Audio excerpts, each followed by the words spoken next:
Dunia kini semakin beragam.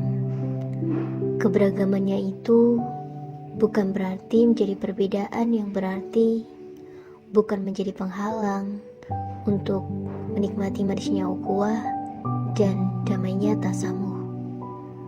Memang, kini ukhuwah menjadi salah satu hal yang sensitif. Terlebih, sikap overdosis fanatisme menjadi ketidaksukaan kepada apa saja yang dianggapnya berbeda. Baiklah, mari kita lihat Indonesia dengan berbagai keragamannya, tak terkecuali banyaknya organisasi keislaman yang membawa coraknya masing-masing. Bagi yang gagal memaknai ukhuwah, terlebih ukhuwah Islamiyah atau persaudaraan yang dilandaskan karena iman, tentu akan menganggap kelompok ini sebagai saingan. Mungkin saja bisa menjadi musuh, hingga yang digaungkan adalah bahasa yang tidak enak didengar. Iya, saya tahu kita memang bukan makhluk yang sempurna. Saya dan kamu juga masih sama-sama belajar tentang segala perbedaan yang ada. Layaknya seperti puzzle yang saling melengkapi sehingga terpenuhinya kebutuhan umat, yang kemudian saling memaklumi keterbatasan dan memaksimalkan segala kemampuan. Ternyata benar, di antara mereka ada yang mengambil peran di bidang kesehatan, pendidikan, dan bidang lain dari aspek kehidupan. Indah sekali, bukan?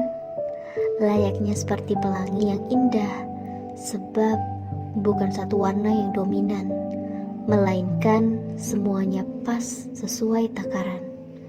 Juga layaknya seperti bangunan yang disabdakan Rasulullah SAW, orang mukmin dengan orang mukmin yang lain seperti sebuah bangunan, sebagian menguatkan sebagian yang lain. Sahih Muslim nomor 4684. Sehingga jika ada yang lupa, mari kita saling mengingatkan, dan jika ada yang jatuh, mari kita saling membantu. Baiklah, mari kita mengingat sejenak tentang kisah antara kaum Muhajirin dan kaum Ansor. Mereka yang pada mulanya tak saling mengenal, tak saling tahu. Namun ketika kaum Muhajirin meninggalkan Mekah dengan membawa bekal ala kadarnya, diterimanya dengan sangat terbuka oleh kaum Ansor. Jika bukan karena iman yang ada, maka tak akan ada cerita manisnya persaudaraan kaum Muhajirin dan kaum Ansor. Manisnya ukhuwah Islamiyah akan membawa pada sikap itsar, yakni sikap mendahulukan orang lain adalah derajat tertinggi dalam prinsip kesetaraan. Kedengarannya berat ya, tapi apa salahnya untuk dicoba? Barangkali hal kecil yang bisa kita upayakan, seperti berbagi makanan kepada sesama dan berbagi tebengan meskipun berbeda arah. Puncaknya adalah rasa mencintai saudaranya dengan mencoba merelakan apa yang bisa kita berikan, melakukan kebaikan, dan mengakui adanya berbagai macam perbedaan, baik dari suku bangsa, bahasa, adat istiadat, dan budaya. Sebab motivasi terbesar bukan lagi saya akan mendapat apa dari apa yang saya lakukan, bukan, melainkan give and give, yakni keyakinan bahwa segala kebaikan yang saya lakukan adalah transaksi dengannya. Bukankah sebaik-baik transaksi adalah dengan Allah? Toleransi dalam Islam diistilahkan dengan tasamuh, yang berarti kemudahan. Bahwa Islam memberikan kemudahan bagi siapa saja untuk menjalankan apa yang ia yakini sesuai ajaran masing-masing tanpa ada tekanan. Bukankah hal tersebut terdengar rasional? Tentunya. Namun tasamuh bukan berarti mencampur adukan segala hal. Untuk masalah akidah dan ibadah, umat Islam tidak mengenal kata kompromi. Ini berarti keyakinan umat Islam kepada Allah tidak sama dengan keyakinan penganut agama lain terhadap Tuhan mereka dan juga segala tata cara ibadahnya. Dengan keberagaman dan menegakkan kesetaraan untuk mencapai kedamaian, toleransi dimulai dari pikiran, tercermin dalam sikap, dan terwujud dalam perilaku. Fakta historis adanya toleransi dapat kita temui pada Piagam Madinah. Piagam ini adalah salah satu contoh mengenai prinsip kemerdekaan beragama yang pernah dipraktikkan oleh Nabi Muhammad SAW di Madinah pada masa itu. Di dalamnya menegaskan tentang toleransi beragama adalah sikap menghormati di antara agama yang ada dan tidak saling menyakiti serta saling melindungi anggota yang terikat dalam Piagam Madinah itu. Iya, Islam memberikan tuntunan untuk berlaku adil dalam hukum dan peradilan terhadap non-muslim. Contoh lagi, ketika Umar bin Khattab radhiyallahu anhu membebaskan dan menaklukkan Yerusalem, Palestina, beliau menjamin warganya agar tetap bebas memeluk agama dan membawa salib mereka. Umar tidak memaksakan mereka memeluk Islam dan menghalangi mereka untuk beribadah, asalkan mereka tetap membayar pajak kepada pemerintah muslim.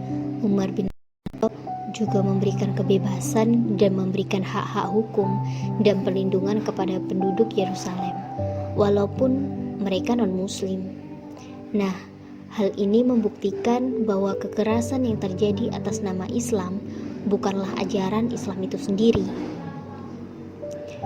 Karena itu, toleransi tak akan tegak jika tidak lahir dari dalam, yakni dari hati. Toleransi bukan saja memerlukan kesediaan ruang untuk menerima perbedaan, tetapi juga memerlukan pengorbanan material maupun spiritual, lahir maupun batin. Toleransi bukan saja memerlukan kesediaan ruang untuk menerima perbedaan, tetapi juga memerlukan pengorbanan material maupun spiritual, lahir maupun batin. Disinilah konsep Islam tentang toleransi menjadi dasar bagi umat Islam untuk melakukan hablum minan nas dan hablum minallah. Alangkah indah bila dapat menggapai keduanya. Nikmatnya semanis ukhuwah dan sedamai tasamuh. Bismillah. Allah berfirman dalam surah Al-Hujurat ayat 13, "Wahai manusia, sungguh kami telah menciptakan kamu dari seorang laki-laki dan seorang perempuan. Kemudian kami jadikan kamu berbangsa-bangsa dan bersuku-suku agar kamu saling mengenal. Sungguh, orang yang paling mulia di antara kamu di sisi Allah ialah orang yang paling bertakwa. Sungguh, Allah Maha Mengetahui, Maha Teliti." Begitu pula firman Allah di surah Yunus ayat 99 dan 100. "Dan jika Tuhanmu menghendaki, tentulah beriman semua orang di bumi seluruhnya. Tetapi, apakah kamu hendak memaksa manusia agar mereka menjadi orang-orang yang beriman? Dan tidak seorang pun akan beriman kecuali dengan izin Allah, dan Allah menimpakan azab kepada orang yang tidak mengerti." Alangkah indah bila mencapai keduanya. Nikmatnya semanis ukhuwah dan sedamai tasamuh. Bismillah.